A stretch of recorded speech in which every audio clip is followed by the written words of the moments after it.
Hi, Mary Schumann here. I'm a realtor in the Twin Cities, and I make videos every week to help people make decisions about where they want to live in the area.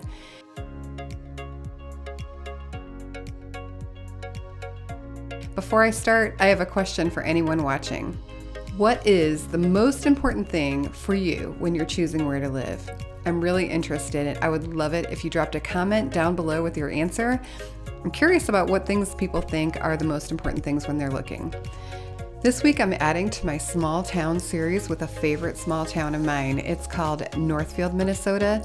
I love small towns. They make me think of community and knowing your neighbors and the business people in town, especially when there is a charming, walkable central area with great restaurants and shops and places that encourage people to gather.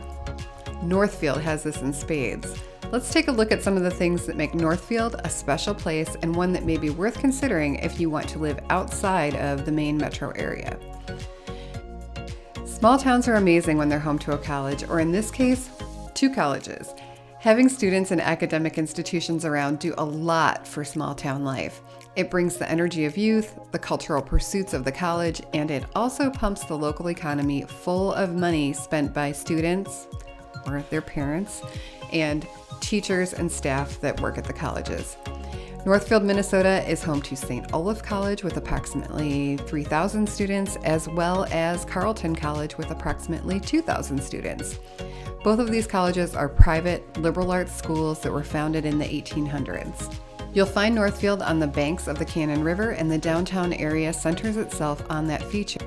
It was founded in 1855, and the charm of the historic downtown reflects the town's long history. Let's take a look at Northfield's parks. For a small town, Northfield has a lot of parks. There are 30 city parks, including a dog park right on the river, 6 outdoor skating rinks in the winter, and the Northfield Ice Arena for year-round skating and hockey. In downtown Northfield, you'll find Bridge Square, which is the heart of the city and site of summer concerts and festivals like the Defeat of Jesse James Days Fest, which they hold every year in September. Northfield's claim to fame is that the James Gang once tried to rob the bank in downtown. Nothing like a little armed robbery to encourage an annual festival. In addition to the typical parks, Northfield also has 10 soccer fields at the Spring Creek Soccer Complex, a public pool with a low daily price. I think I read something like $4.75 a day at the old Memorial Pool. I'm saying sign me up because our pool up here is closer to $15 a day. Wah, wah, wah. If baseball is your thing, you'll likely be playing at the Seckler Athletic Complex, which is home to 4 baseball fields, and more exciting to me is that it's adjacent to the Milltowns Trail. The trail is going to be a link in the Southeast Minnesota Trail System, which connects the Sakatah Singing Hills State Trail in Faribault with the western end of the Cannon Valley Trail in Cannon Falls. You know I love a good trail. If you live in Minnesota, the chances are that you love a good trail too. Awards. Northfield brings home the bling. Northfield racks up the awards. They clearly have the attention of those who like to rank the cities. So if you check out the city website, you'll find a comprehensive list, but there were multiple mentions of things like best cities to live in America and safest cities in Minnesota. So, all right, let's check out Northfield schools. I like to use niche.com, and it gives Northfield schools an overall grade of A. The district consists of 3 elementary schools, Sibley, Bridgewood, and Greenvale Park, with a total enrollment of around 1,600 schools and a student-teacher ratio of 16:1. The elementary students then move on to Northfield Middle School and Northfield High School, each also graded A by niche.com. Okay, so let's look at a little bit of demographics about Northfield. Number 1, the median household income in Northfield is higher than the national average at $70,148.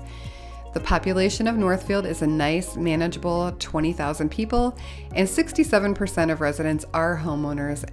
The median single-family home price is less than the Twin Cities metro median, but on a consistent rise over the past 3 years. I also pulled information for townhomes, and those prices are actually higher than the median in the Twin Cities, which is maybe a function of supply and demand. There's not a heck of a lot of townhouses in Northfield.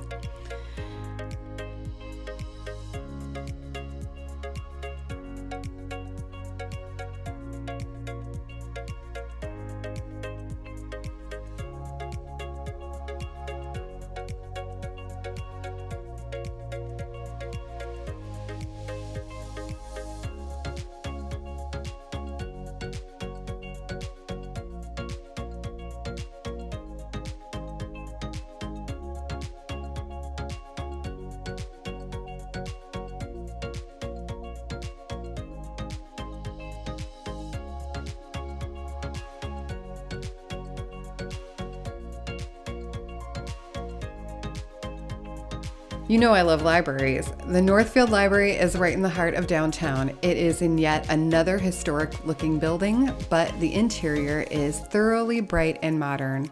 They finished an interior renovation in 2016, but they kept the exterior in the character of this charming town. It was originally built in 1908 with a $10,000 grant from Andrew Carnegie. I thought that was an interesting bit of historical trivia. I did a video on Twin Cities Groceries, I'll link to it, but I'm adding this now to everything I do because I love food, and knowing what the shopping options are, especially in a small town, is important to me, and so with that in mind, I will now unveil my Mapo food. I think because it's a college town of relatively decent size, they have a good amount of options from budget choices like Aldi to Cub and Target, and up near the center of town is the Co-op. I don't know what a Minnesota town would be like without a natural foods co-op because it's really kind of a thing here. So here's a topic I don't touch on probably nearly enough is senior citizens. I stumbled on this while I was researching the town, but wow. I think that this looks like such a great resource for anyone who is no longer in the spring chicken category. Northfield has a senior center called 50 North that has an absolutely gorgeous gym, classes in the arts, and a bunch of continuing ed / lifelong learning classes. It seems like such a great resource for the community and a heck of a lot of fun. I hate the thought of anyone staying put in their homes and remaining isolated when there are options like this available. I actually looked at the prices too, and to me it seemed like a reasonable cost for anyone to be able to join. All right, other attractions in Northfield. Number 1 is the Flayton Art Museum. It resides on the campus of St. Olaf College and it is devoted to the visual arts.